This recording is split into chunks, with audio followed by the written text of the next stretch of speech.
เหลือแต่สมน้ำตาแค่นั้นตรงที่น้ำตานอนตลอด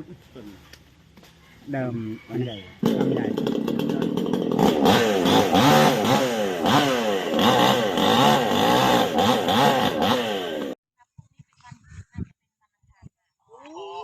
อันนี้มันกรณีฉุกเฉินด้วยเนาะใช่ครับต้องมาคือต้องมาถ่ายรูปถ่ายอะไรเก็บข้อมูลไว้ก่อนเจ้าของก็ต้องมาเก็บหลักฐานก่อนเลยสียังบ่เกี่ยวนะเกี่ยวหนูก็ว่าจะตัดก็ยังมาตับอยู่นะผมอะไรใช่ไหมใครตับแล้วนี่หอบยกออกเลยเนาะนี่แต่ว่าผมมี